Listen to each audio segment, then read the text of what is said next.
It's a very interesting topic, and I'm glad that we have so many of you in the audience to participate in the same. Before we begin, I just wanted to know one thing. How many of you are from retail?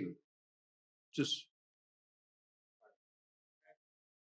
how many of you are from the mall shopping center side?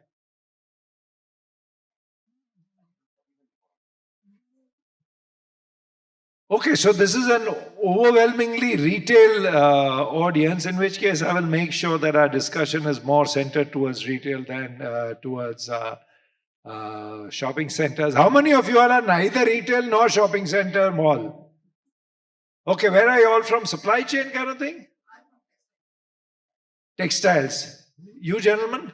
Someone else put up the hand. Neither mall nor real estate? Okay. Fashion? Okay, that's. Okay, excellent. So I think the discussion today is going to be centered around how are retailers dealing with the kind of uncertainty and the kind of volatility that is there in the marketplace. Now, we all know that over the last, so every time you sit in a panel, you talk about over the last 5 years.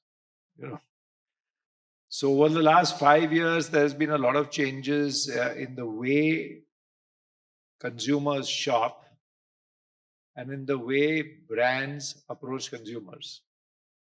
Now, there are many, many factors which are leading to this, but the net sum game is that the manner in which brands and consumers are engaging is constantly evolving and constantly changing. Now, the more things change, the more they remain the same. So there are many aspects which we think are changing, and therefore we need to change accordingly, but actually they remain the same. The fundamentals of buying, the fundamentals of retail, the fundamentals of consumer emotion tend to remain the same. The difficulty is to know what is remaining the same and what is changing. Very often we think something is changing and therefore we change according to that. But in reality, that has not changed. And something else has changed and we feel that it is static. So it is important for us to understand what exactly is this uncertain world that we are talking about when it comes to retail and brands. Okay, so what I will request my co-panelists to do is individually share their views, not on their business, but on this VUCA world that is volatile, uncertain, and then CNA stand for something which I've forgotten. In this VUCA world, how is it? What do they see the uncertainty and the dynamic as? Vineet, can we? Thank you, ET, for having me here. I think the topic is very relevant in today's time, and I'll say this. I think you said it's 5 years, but I think we're seeing a very large change from a pre-COVID to a post-COVID era, and I think while we don't like this COVID thing, but I think a lot has changed post-COVID. I think especially to do is it's become very unpredictable to predict the trends.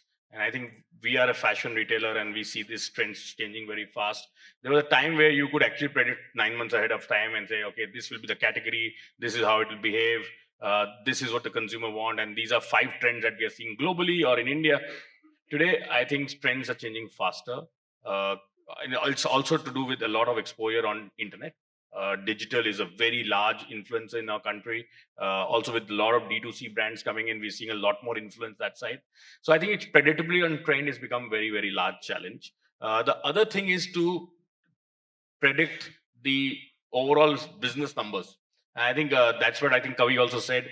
We all plan about 9 months, a year ahead, and then we start to buy accordingly. And then we start to get products, and then we hit a cycle which is on the other side of us, goes south, and then we start to discount. And so I think that is the other part that we are seeing a huge amount of unpredictability. What we have not seen change, because that's a topic is requirement in India for customer service. Service is still the clear differentiator. Consumers still want customer service. The other part that has not changed is value for money. And I'm not saying value, I'm saying value for money. So at every aspect of product, there is value for money. That is still a constant. Consumers still want value for money, but they want a better buck for the money because of many entrants into the business. Uh, the other thing that I think we are also seeing is this trend of tier 2, tier 3 and online, where a large part of us would sit few years back and say 30 to 40% of business will come online. That's not been the case. While online continues to grow, but it's seeing tapering. And I think some part of that is good because discounting is coming down. So there's unpredictability there also. A very large discount-led market has become a little more product-led market. Good for business, but it's also means it is volatile and it changes very, very fast. So I think these are the major unpredictability that we are seeing on a very large level. On the macro side, India continues to grow. The GDP is consistently growing, but inflation is hurting, interest rates are hurting. So I think those are a few aspects at the macro level that needs to be looked at while looking at these uncertain times in India. Thank you, Vineet. Yeah, Neena? hi. So I think I also see the market, a lot of things that Vineet already said. I also see the market as more fragmented, like the tier 2, tier 3 towns have a different kind of a price point that the consumer looks for, but they also look for that brand recognition, which they will see on a social media. You know, they will also look at the price points that that brand will sell in a metro city. They will see the bag. Like, so I'm make handbags under the brand name of Baggett. And they will also look at that 5,000, 6,000 rupee price point that is selling in a metro city and be very happy to pick up a 1,500 rupee product for themselves in a large format store or an EBO. So I think that brand recognition and them being able to get that entry price point in their tier 2, tier 3 town, I think that's also the play of the market. It's growing, but it's growing in different fragmented ways. That's one thing that I can clearly see. And obviously, I think the way that they know about the brand is through the social media, and they would love to go and touch, feel, see that product in a store in their town or the closest metro that they have. So these are the two things that I'm seeing we need to make changes on. Thank you, Neena. Sandeep? It's a pleasure to be here. Just building on what Jamshed, Vineet, and Nina said, these are very, very interesting times we live in. The pace of change, especially post-COVID, is just phenomenal. Nothing seems to be constant, and you need to continue to read what's going to happen. And it makes our job as a fashion industry makes doubly hard. And this topic of volatility, and you look around, nothing is certain. You pick up any dimension of the business. So let's take geographies. Just after COVID, there was an emergence of small towns. All the businesses in the small towns were doing very, very well. And the metros were struggling. Suddenly, it was like a button somebody switched. Metros came back. Small towns have not kept pace as much as we are experiencing. There was a time post-COVID, but it looked like online will take over and offline will slow down. And everyone was investing disproportionately in online. Last 1 year, that script has changed a little bit. Not a little bit, actually quite a lot. You look at how the categories play out. Post-COVID, there was this trend around athleisure, and everyone was trying to catch that wave. Now, suddenly, athleisure is not, it's still a strong category, but it looked like there is one wave for that category, not anymore. And those changes are quite frequent. The disruption of done by quick commerce right now, and food and grocery business is disrupted like how? Look at this business of cinema, what OTT has done, and then we're seeing all kind of things. So these are truly, truly very uncertain times, and predicting future has become very, very difficult. What makes it doubly harder is that we are in times where geopolitically we are living in a very, very sensitive period. Things happen somewhere in the globe and disrupts our business, our life, without we even knowing very quickly, and then suddenly we see the effect of that, and then we need to deal with that. So I think these are the things that are throwing new dimensions to us. And how do you grow the business? How do you remain profitable? How do you predict what's coming your way? Earlier, if there was a way, it would last longer. Now, nothing is permanent. Things change very, very quickly. And your ability to forecast, react to that information is going to be the key. So that's how I'm seeing this, Jamshed, this word. Oh, thank you. So it's very insightful. So obviously there is turbulence, but there is also hope, and the market is growing, but there are many more players coming in. Not only many more players with innovative ways of reaching out to consumers are coming in, which is all a good thing because all this helps the market grow. I mean, today our ability to shop has gone up manifold, and that leads to growth in the market. Predictability or otherwise is a big challenge for business. And that's a brilliant point Vineet has brought out because at the end of the day, we are used to the annual cycle of working. And the question many of our companies need to now ask is, does it make sense to even have an annual budget? Given the way the world is moving and given the way the markets are moving, can you imagine a stockbroker having an annual business plan? It is not possible, correct?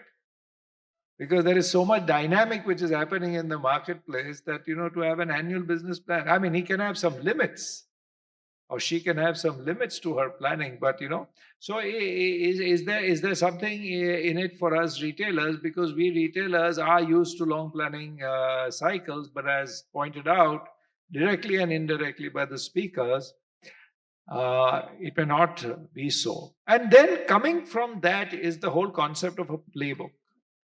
So a playbook is it comes from sport, and American sport uses a lot of playbook where various scenarios and permutation combinations are incorporated depending on the circumstance.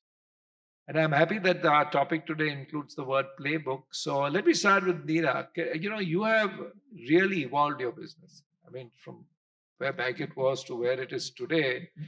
So could you share some insights on your playbook as to how you are going about things and growing and being in so many outlets and establishing a brand, especially in a category where there are players hitting you from all sides? So I think what you said was absolutely bang on true. We've had these big business plans and we've had, numbers and numbers and you look at them.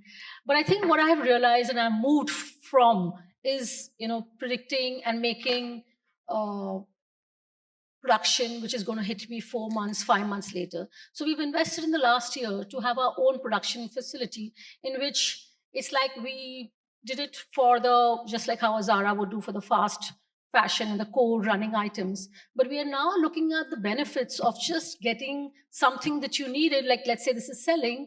So you get that like within 4 days time, it's out of the machines and it can be there in your stores in like 3 weeks. So that is what we are looking and moving back to, which is what we used to call continuous inventory management, where you write lots and then you keep topping it up rather than writing a lot of quantity and then being sitting with unsold products and wanting something else that did better and you don't have that merchandise. So I think that's one big thing that is really helping us now. So Sandeep, you are in a highly competitive business and it's an extremely physical business in today's, and therefore your competitive set is going far beyond the store next door.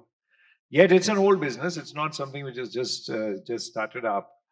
How do you see things play out for Pantaloon in terms of driving growth, meaningful growth in this environment? So I think all of us, and me personally, I'm very, very optimistic about what India holds for us. It's one of the best countries to be in terms of the growth prospects, and nobody can take that away from us. It's about how each one of us leverage that opportunity. The consumption will continue to grow, and there'll be these periods of slowdown, and then we'll come back. But the long-term story is that there is a large business opportunity. The way we are seeing this right now, in the light of all the VUCA word uncertainties which are coming at us, and we see this big picture that we have a large growth opportunity. How do you marry these two? Uh, we spoke about predictability, our ability to read data and forecast trend. All of us will have to get better at that. And it is a hard job, but it has to be done. There is no other choice. But that alone won't help because, like Vineet said and Nina said, we work in a very long cycle. Even if you can forecast, but we operate the way we do, we can't react to that information. So, are we geared to capitalize those short term things which are coming our way, and are we geared to leverage those opportunities? The other thing, the way I look at this is that it's a time where customers are making very sharp choices. It's not the time for businesses to be all things for all people. The businesses will also have to make sharp choices and be good to people who really matter and make a difference to their life. It's very, very critical. So, those sharp choices and going narrow and deep rather than wide is critical. Those are the two things. Apart from that, like I said in the first point, which is the predictability and ability to forecast, how do you bring in supply chain flexibility? And that is going to be critical. Because with this volatility, if you are sitting on inventory which is very large, it's going to make matters worse. So that supply chain flexibility of how can you produce things quickly, how do you keep very tight control on inventory and be nimble, and being lean is extremely critical, because in every manner, in terms of your inventory, your lead times, how you take decisions, how you run your business, how you react to uncertainty around you is going to be extremely critical. And if one goes narrow and deep in certain domain and reacts well, predicts, reacts well, invests in the consumer experience for that set of consumer and really makes a difference, there will be a lot of winners from that side, people who do this well a few years from now. Thank you, Sandeep. That's very insightful. So, as you can see, consumer sentiment, deep, focused service, these things don't change. But look at it on the other side, supply chain. All our panelists are saying that, look, we need to make the supply chain more nimble. Now, at one point in time, the focus of supply chain was cost reduction. Bring down the cost of manufacture, bring down the cost of transport, have the most efficient business model. And now it is low inventory, quick change, speed, sometimes even at a slightly higher cost. Because your unit cost, if you try to get too nimble, your unit cost may go up, but it is worthwhile because at the end of the day, the life cycle cost of the product tends to be lower if you are nimble. There is no point in saying I'm going to manufacture efficiently at a cost of, say, X, but then later on, after 1 year, discount my price by 50% and sell at a loss, because then that X is no longer valid. So certain things have to change as retailers, certain things have to remain the same, but you have to do it better and better or differently from the rest. And then there is a question of focus in an uncertain environment. And I come to you, Vineet, I've always marveled at the multiplicity of brands that you have. And how do you get the positional fit of those brands vis-a-vis each other?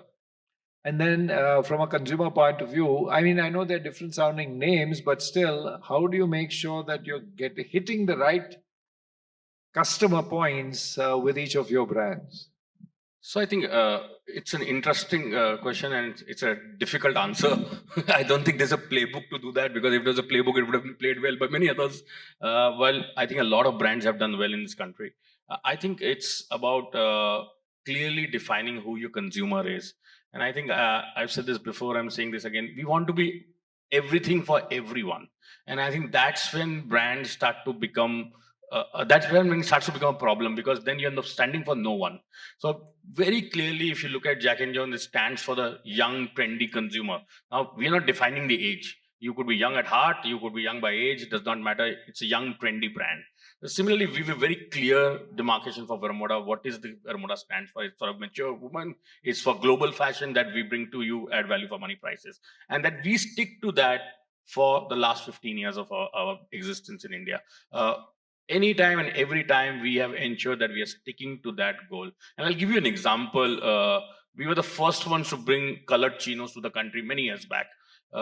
And because we are a trend forward business, we brought it earlier.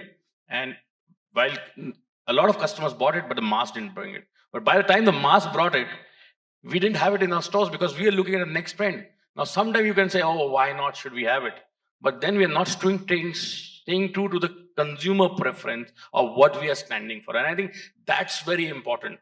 When do you, as a brand, say, no, this is not what I will do? It's a very, it becomes a difficult question sometimes to say what to say no for, because you see this is a large trend everyone is doing. And then maybe a large segment of customers think you are not trendy enough because you don't have it. So it's a fine balance. The other thing from that perspective is price positioning.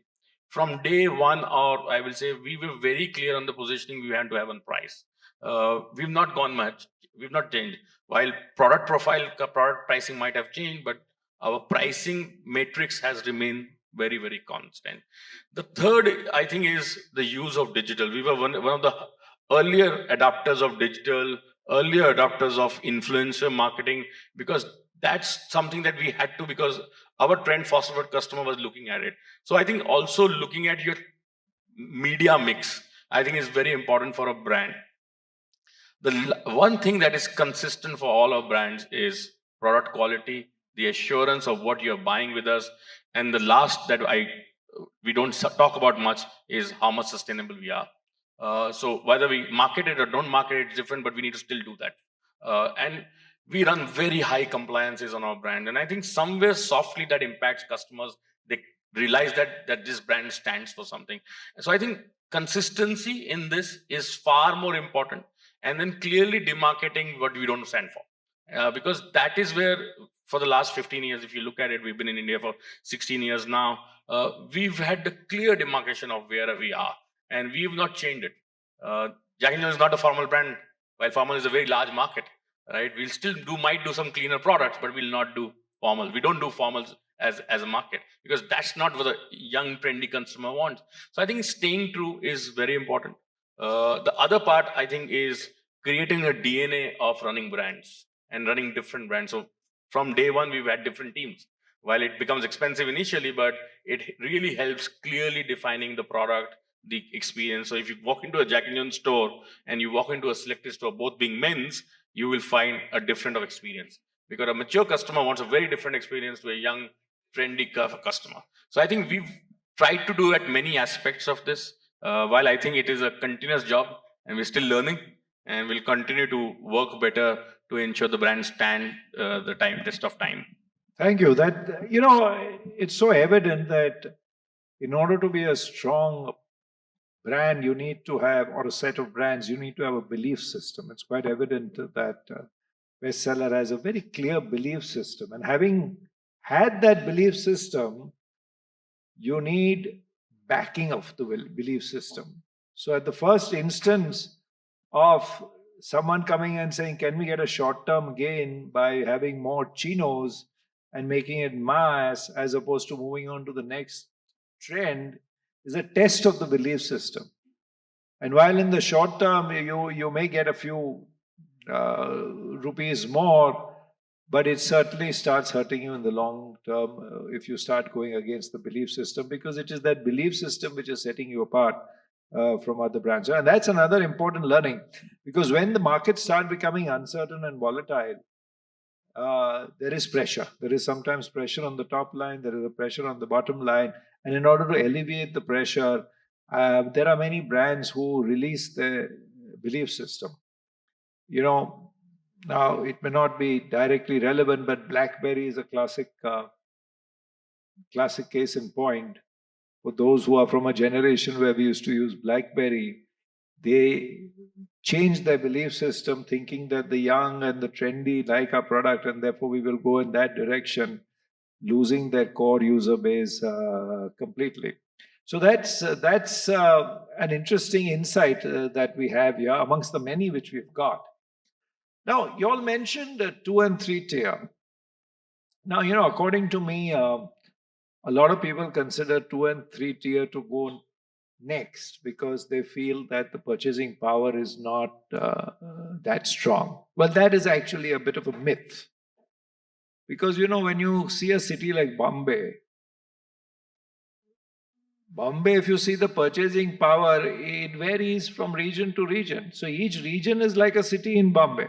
It's like a mini city. So there may be a region in Bombay which is actually 4 tier town, and a region in Bombay which is a metropole town. So this is not the notion why you people are not there in second and third tier towns. The purchasing power of a certain set of population is there. Now, how much is that population determines on how many outlets you have, or determines on how much money you put behind it. But according to you all, and anyone can take this question and in any sequence, what are the barriers that you see, if any, to getting to really going into second and third tier towns? According to me, consumers are not the barriers. The consumers are there everywhere. What do you see the barriers? Can I take that? Sure, sure. I think also why I'm saying this is, I think because it's a shopping center forum, I think it's quality real estate. Today, a large part of us tier 2, tier 3 dependency is on high street. And in India, we don't have high streets. We convert streets to high streets. There's no parking. There are other challenges, which I'll leave it. So I think quality real estate is the largest challenge. We are a very large operator in this country. We're present in about 130 cities as we count.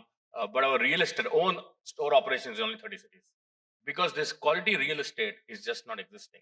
And then when you go to a makeshift high street, you have to generate traffic, and it becomes a very large problem to solve.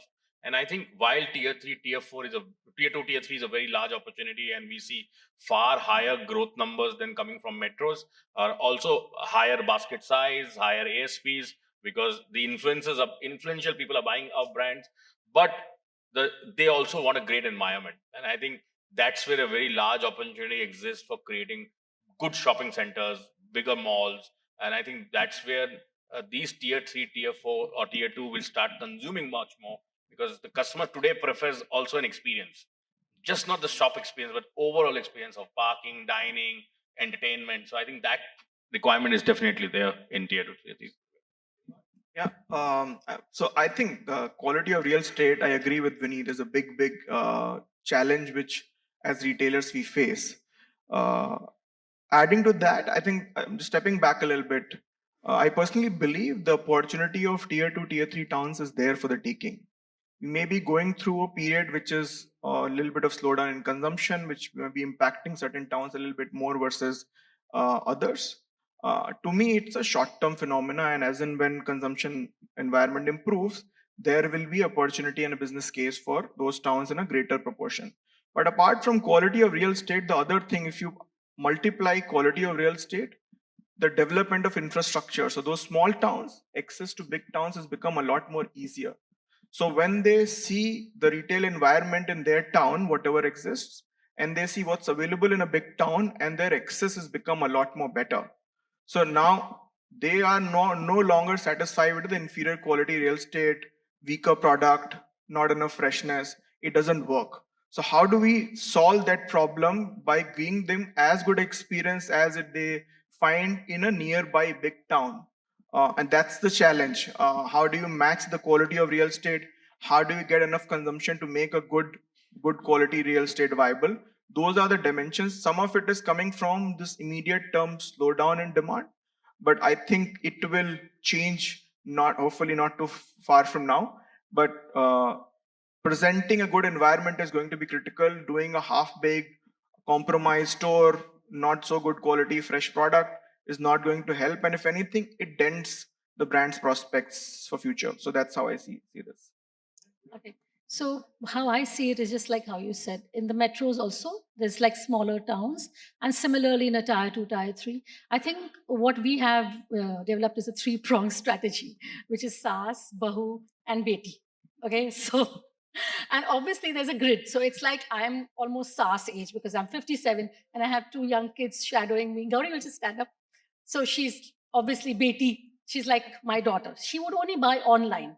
And there is a Bahu that comes in the middle of her age group and my age group.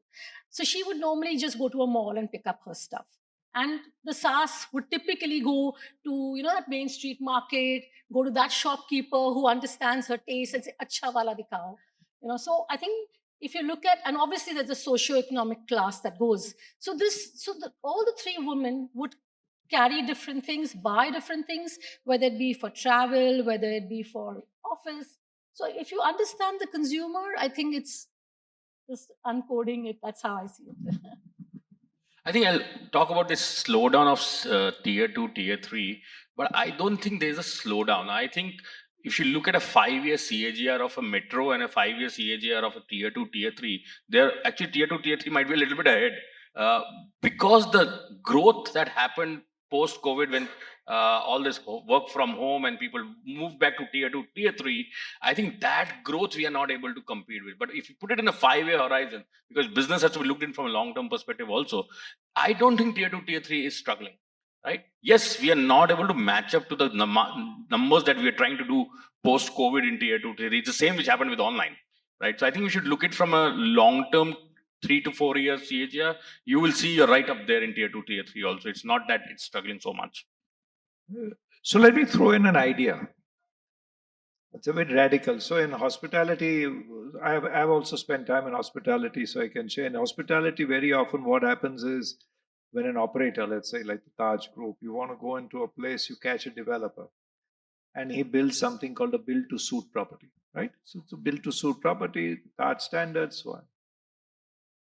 I'm now talking about tier two, tier three, especially tier three. What happens if 25 retailers get together,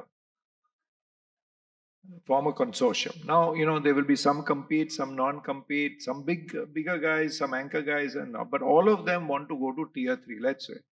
And they identify 20 tier three cities, saying, look, we want to go to these 20 tier three cities. And then their business development team goes and finds a developer in that city who will build a build to suit mall to accommodate 30, and then remaining, of course, is open market. So you're not relying. So today, what happens is a developer decides to build a mall, and then he has his team scurrying around trying to find the retailers. And there was these there was some competition here for judging the best mall and all. I was on that panel, and we saw some malls in smaller towns which were really on fire. I mean, really well run, etc. So it's to find a developer is not the issue. But would a concept like this work? Yes, for sure, it will work. But someone will need to lead this, and I think that's where I think shopping center forum or someone could lead that, and I think that will really make sense because end of the day, the biggest problem is real estate today in this country, infrastructure. For brands like us and maybe Pantaloon and others to have an environment where like-minded brands are there is definitely going to work for us. It's a very interesting idea and definitely worth pursuing. Because what happens is when you don't get quality real estate, you're forced to go to places where you get a quality real estate, but it is not very accessible from that town's point of view. If a bunch of retailers come in, they create the destination, it has the power and the gravity. So if we solve for that, it can be a good, viable solution. You also need to solve for it's not only about real estate in a big center. What a big real mall developer also brings to the table is how they run the center, because it makes a huge difference to the experience, and we need to solve for both. But it's definitely a very interesting idea to pursue. Yeah. Yeah, excellent idea. I think it should also maybe part of the city planning and. Yeah, absolutely. So when I used to visit towns like for hotels, and so you have the Taj Group, and suddenly you go to Coimbatore and you find a hotel chain called the Residency, which is very local, very opulent, very well run, and giving companies like the Taj a run for their money. So players are there. The question is, they don't want the headache of chasing retailers. And maybe this could be an answer. But anyway, it is just a thought which came about on this discussion. Now I'm going to throw you a slightly controversial question. Someone asked about EOSS. Who asked about EOSS? That was a very nice question you asked. In today's day and age, is the era of EOSS over? Question. In today's day and age, is the era of EOSS over? Let's have some thoughts on that. Anyone in the audience has a thought, let me know, and we will take that on board also. Huh? In today's day and age, is the concept of EOSS over? Yes or no? So I'll give slightly longish answer how I look at EOSS. If I go 10-15 years back, EOSS was the medium to liquidate old inventory. In all our collective zeal to grow the business, somewhere it became a tool to grow the business and became less about liquidating inventory. So if I go back in time, the USS, both USS used to be much later in the cycle. We've continued to prepone, and now they've got to a place where I think it is not a good place to be in terms of timing. The windows have extended.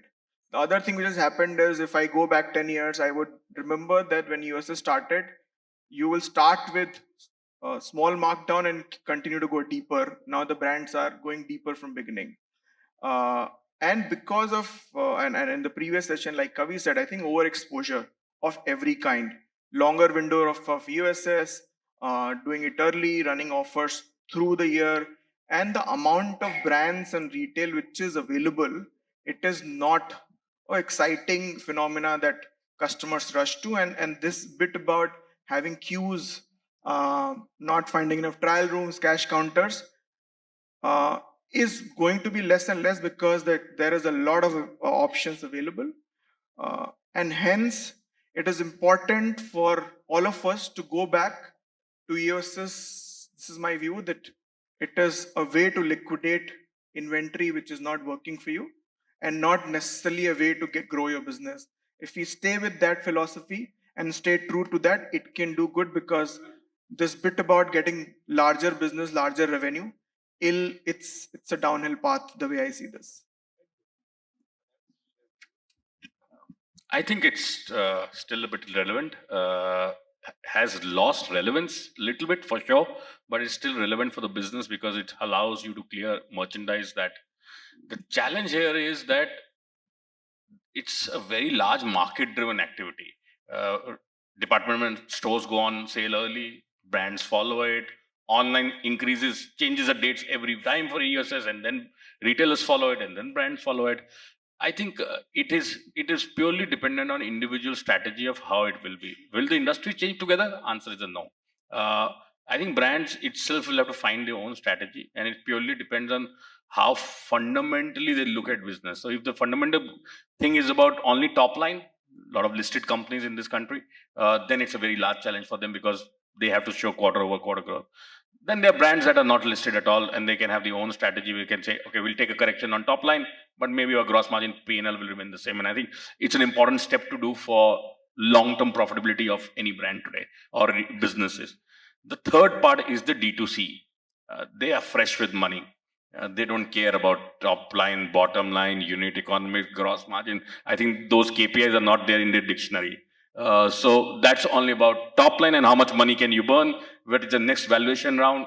The challenge is we want to be everything. We want to be doing what the D2C is also doing. We want to look at it as from, and I think that's where the problem is starting. And I think some of the leadership in many retail companies or brands have started realizing that we need to change our own. So I think the next 2 years are going to fundamentally improve the operating margins of businesses across brands. Some of them will take the bait and still continue to do this because they'll find opportunity there. Because purely depends on what your principal or people who are funding you want from you. So I think in it will be different for different one, and there's no harm about it. That's how industry is, how businesses are. But I think each of us will have to find value of what is the value of USS. Like a trend brand like us, we need to create a trend so that we can bring in a new trend. But for a core classic business, does not matter. Why should they go on such heavy discounts? So I think it is a matter of what strategy we play from 2 to 3. It cannot be changed in one season. So I think gradually all of us will have to reimagine what USS is for us. As you said, maybe relook at the dates, but you will have to stand out and take strong decisions on this from a long-term perspective. Very true. Time for each brand to see what works for them, whether it's top line, whether it's bottom line, whether it's whatever works for that brand, core, exactly what you said, or fashion. And I think maybe sometimes it's a mix of 2 or 3,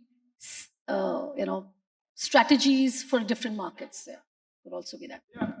I think that's so. Let's take a poll. How many in the audience feel that EOSS as a concept, the way it is done in India, has outlived its usefulness? Just put up your hands. How many of you all feel that it has outlived its usefulness? Okay, and how many of you all feel that, well, it's here to stay? Okay, that seems to be, and some are, of course, undecided. That's understandable. Of course, this whole concept of EOSS, we must understand, also came from countries which had strong winters and summers.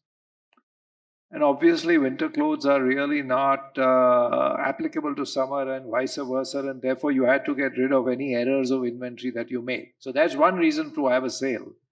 The other reason to have a sale is that you misforecasted for a particular product, which is possible. Now, whether to discount it right away and clean it, or whether to wait for the end of season, and that's, there is a sense of laziness amongst buyers now.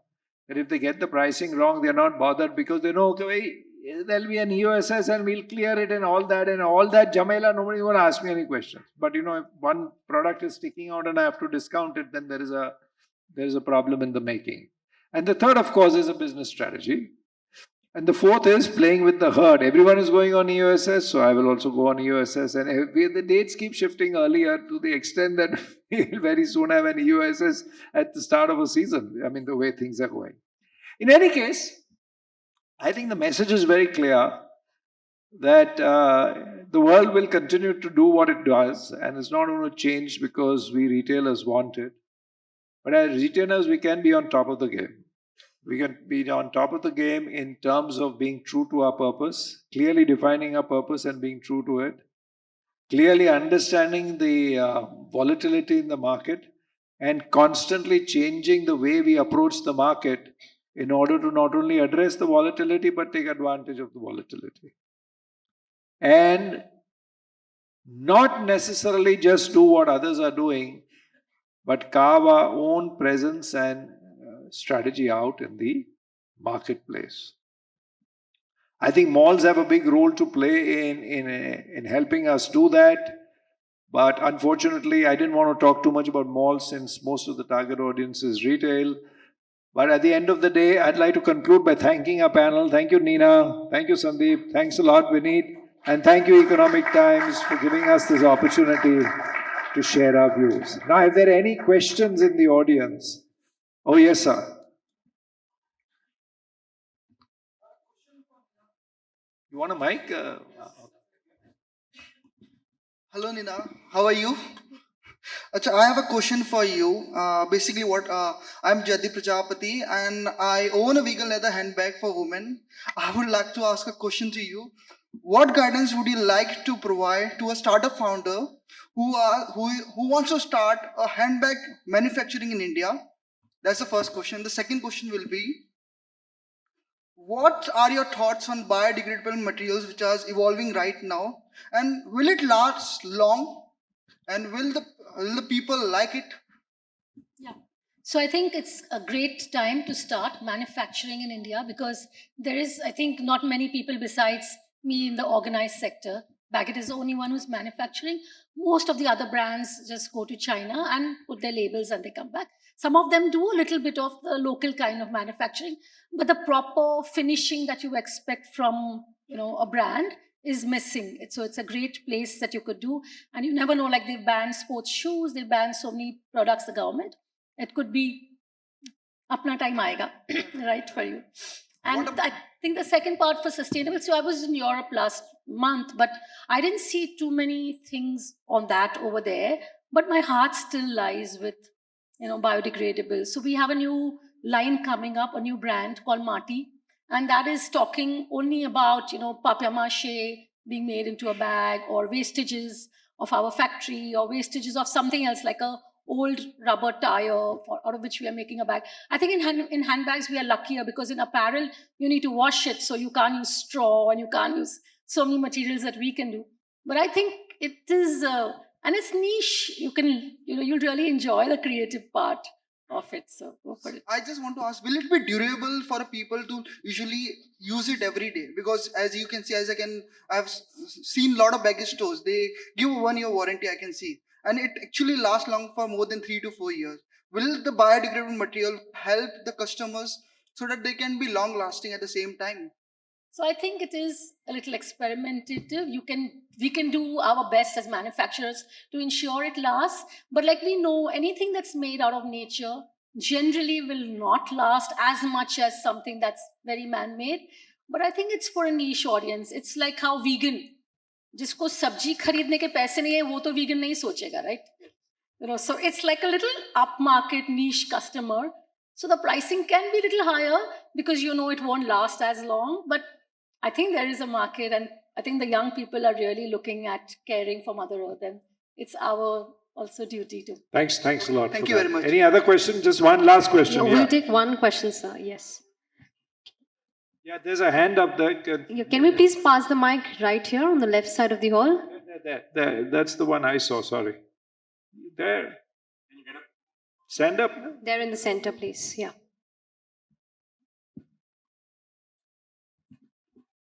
Yeah, thanks. I'm just still reflecting on the last point that you raised on EOSs. See, somewhere EOSs is a redemption for mistakes made by merchandising team or supply chain inefficiencies. I was just wondering, with all the data that we have on consumer insights in last 4, 5 years, 6 years with smartphone penetration, I thought that EOSs will actually reduce because you will improve on your forecasting cycle, you will improve on your consumer insight. But we have actually gone reverse. With more insights, we are actually expanding the cycle that we have. So just wanted to understand, is it just a herd mentality at play here, or there is genuine forecasting has not improved even with the consumer insights improving?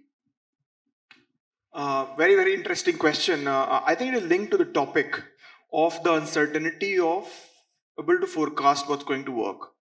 And with more and more brands, you are experimenting with more styles. So in our business, there is a science around buying and merchandising, but there is a bit about creativity of what is the trend and how do you adapt the trend for your business.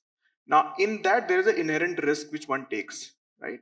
And when you're growing your business, you're following more international trends. The audience in the country is a lot more aware, all kind of town classes. So they know what's on trend. So they are willing to experiment, and you're providing for that. When you're going that route, which is more trend led, like a bestseller does, you will make mistakes. So there, your ability to reduce those mistakes is important, but you will continue to make mistakes. So the relevance of USS will be there because, like you said, it's a redemption for your mistakes and you can clear them out. The brand which will make less mistakes and clear them more efficiently will make more money. But this is not going away, according to me.